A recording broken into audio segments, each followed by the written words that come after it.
Vicente Tallano.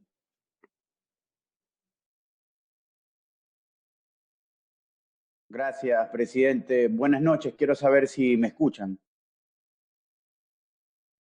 Le escuchamos, señor asambleísta.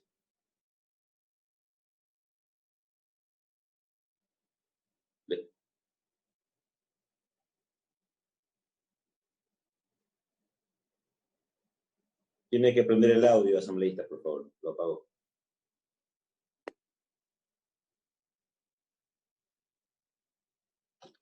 ¿Me escucha ahí, presidente? Ahora sí. Sí, ahora sí, bueno. Buenas noches, señor presidente, señores legisladores.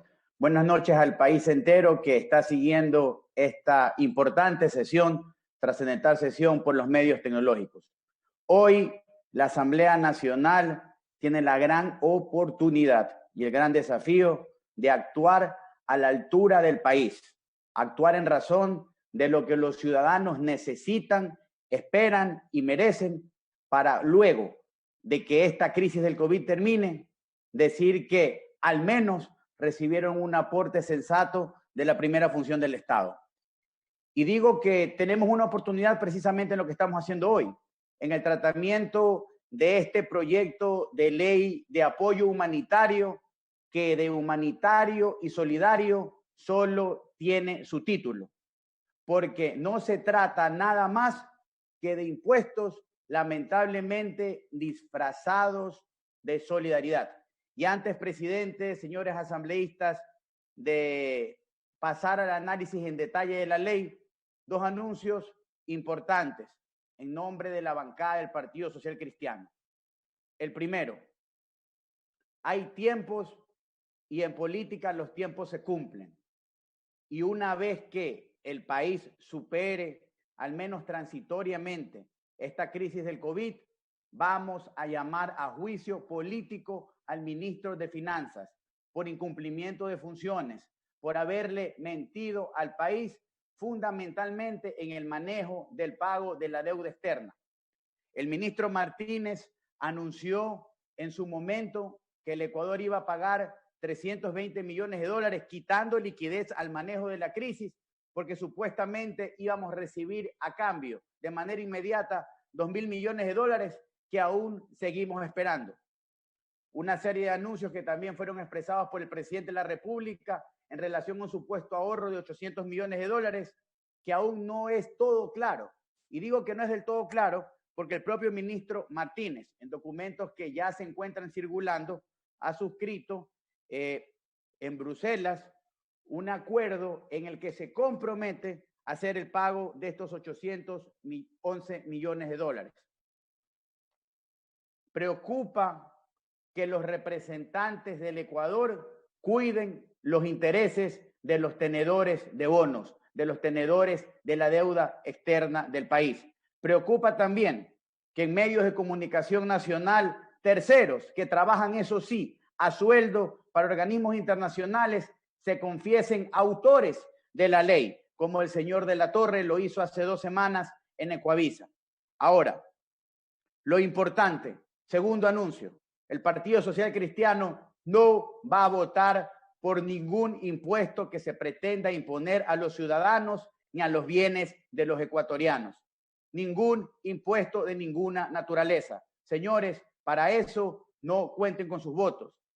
Y a más de aquello, desde hace más de 20 días hemos puesto en consideración del país, del Ejecutivo y también a través de las mesas respectivas de la Asamblea Nacional una propuesta. ¿Para qué? Para recuperar liquidez que tanta falta le hace al país y también medidas que tienen que necesariamente ser implementadas a largo plazo para que exista una verdadera reestructuración de las finanzas públicas y para que exista una verdadera recuperación del sector productivo y por lo tanto cuidar plazas de empleo en el país.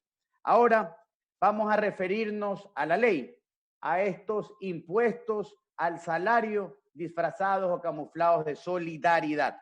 Y es allí cuando un primer razonamiento. Vivimos un problema de liquidez y este problema de liquidez necesariamente se lo tiene que enfrentar poniendo dinero en la economía y dejando el dinero, la liquidez, en el bolsillo de los ecuatorianos. El artículo 3 y 4 de este proyecto proponen medidas que van directamente al salario de los trabajadores públicos y privados. ¿A través de qué? De una tabla que establece bases y parámetros para imposiciones contenida como parte del artículo número 3. Una siguiente medida que también busca meterle la mano al bolsillo a los trabajadores independientes, a los profesionales que viven de su libre facturación, a deportistas, artistas, a profesores universitarios, criminal aquello. Así también encontramos una tercera vía de impuestos que está dirigida hacia las sociedades. Importante tener presente un razonamiento.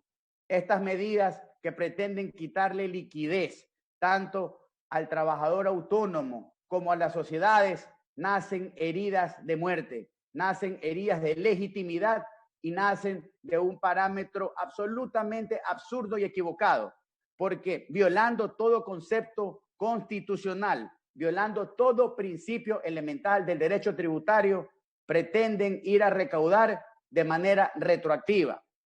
Solo un loco puede asemejar o puede dar como cierto el hecho de que en el 2020 las personas y las sociedades van a tener el mismo nivel de producción, de facturación, de ventas y por lo tanto el mismo nivel de ingresos que el año 2019. Eso es una absoluta mentira. Por lo tanto, esta ley nace de una hipótesis totalmente equivocada.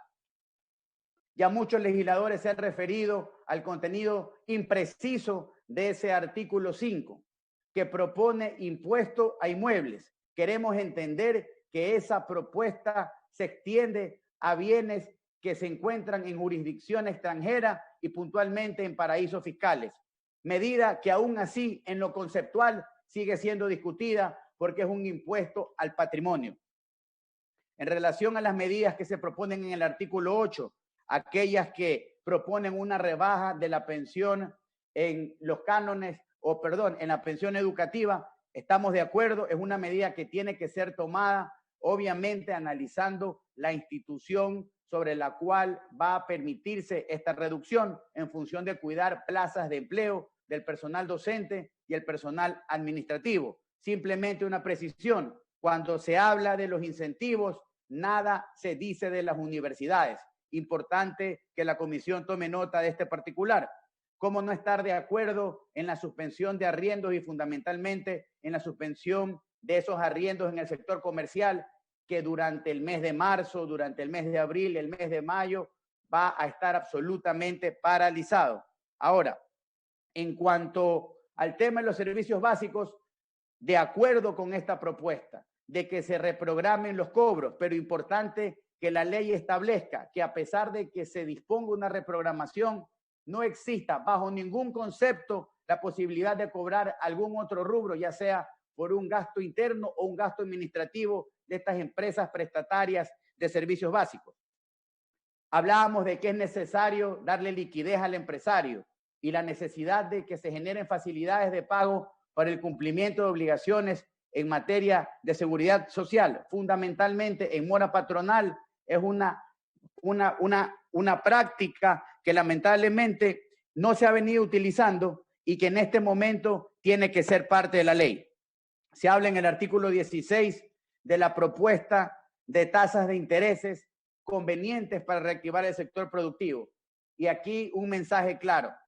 La Asamblea Nacional y la Comisión de Régimen Económico tiene que ser absolutamente clara y contundente. No podemos ser tibios. Se debe establecer de manera clara esa disposición de que se regule a través de la Junta respectiva a la baja, nótese, a la baja las tasas de intereses, porque encontramos en la tasa de interés y en las condiciones de acceso al crédito un mecanismo claro que puede permitir acceder a crédito para que el sector productivo, el sector comercial del país pueda reactivarse. Importante también tocar esa propuesta constante en el artículo 17 que está vinculada con la reprogramación de pago de cuotas con entidades financieras y no financieras. Sugerimos se utilice el verbo deberá reprogramar hasta un plazo de. Eso implica que esta decisión de reprogramar la operación con la tarjeta de crédito no puede ser optativa, no puede ser voluntaria de la institución financiera, sino que deberá ser de obligatorio cumplimiento. Ahora, vamos a pasar brevemente al análisis de las medidas laborales que definitivamente llaman la atención en este proceso. En el artículo 25 se establece la posibilidad de llegar a acuerdos, lo cual es lógico siempre y cuando no se vulneren derechos de los trabajadores, pero preocupa, por decirlo menos, lo contenido en el inciso cuarto de ese artículo, el cual propongo que se lo elimine, porque es bárbaro darle la facultad a un juez de trabajo que presuma que porque hay algún defecto o incumplimiento en el acuerdo, esto sea asemejado a un delito y sobre todo es más o menos como tratar al empresario o al trabajador como que va a delinquir por haber incumplido o por no haber cumplido en debida forma un acuerdo, a más de que esto constituye una violación flagrante a la presunción de inocencia. Por lo tanto, lo correcto y lo apegado a derecho es precisamente eliminar ese inciso cuarto de la propuesta del artículo 25. Ahora, hablando de los acuerdos, en el artículo 27 se propone otra barbaridad, que para dirimir las diferencias entre las partes, un tercero actúe para resolverla. Hacer eso, aprobar aquello, sería desconocer la vigencia de nuestra ley de arbitraje y mediación. Esta materia ya se encuentra debidamente reglada y por lo tanto ese inciso y esa facultad que se pretende dar a terceros debe ser necesariamente excluida de la ley y seguir el trámite que la ley a la que me referí hoy así lo contempla. Así también, en el artículo 29 de este proyecto se trata la posibilidad de que se cree un nuevo contrato de trabajo denominado el contrato especial emergente. Mientras de la manera más clara y más puntual legislemos, vamos a evitar que existan mayores diferencias y divergencias entre patronos y trabajadores. Es por ello que es necesario, en lugar de aprobar esta medida, voltear la mirada a regresar al contrato a plazo fijo. ¿Pero para qué? Para lo que este artículo propuesto por el presidente pretende, para nuevas inversiones dentro de la compañía, para nuevas líneas de negocio, para aumentar la productividad y también para nuevas compañías que se establezcan a partir de este ejercicio económico del año 2020. Es necesario que nosotros implementemos en nuestra legislación laboral una jornada parcial especial que permita ser pagada por horas. Eso va a permitir en el futuro generación de plazas de empleo, va a permitir que la empresa maneje su recurso humano de manera óptima, que maneje sus recursos económicos destinados a mejorar la productividad y va a permitir que con el cumplimiento de todos los beneficios de ley, con afiliación a la seguridad social, con el pago de 13º, 14º, de vacaciones y de utilidades en el caso que esto se dé, se puedan abrir nuevas plazas de trabajo, fundamentalmente para jóvenes, para mujeres que se encuentran embarazadas, para mujeres que se encuentran en estado de lactancia, modalidad que es del todo compatible con el hoy tan utilizado teletrabajo y al que este proyecto también se refiere. Necesariamente debemos poner en la mesa de las reformas el eliminar el 35% a los contratos eventuales discontinuos. Una medida que hace muchísimos meses ya fue acordada entre empleados y empleadores en el Consejo Nacional de Remuneraciones y que sigue esperando sea enviada por el presidente y que a su vez sea tratada por la Asamblea Nacional. Así también, en cuanto a la figura propuesta en el artículo 30, que se refiere a la reducción emergente de la jornada, creemos que no es necesario llegar a ese tipo de disposiciones. Si bien es cierto, el presidente propone una rebaja de hasta el 50% de la jornada laboral, lo podríamos hacer reformando exclusivamente el artículo 47.1 del Código de Trabajo, que hoy ya contempla la posibilidad de reducir la jornada en un 30%.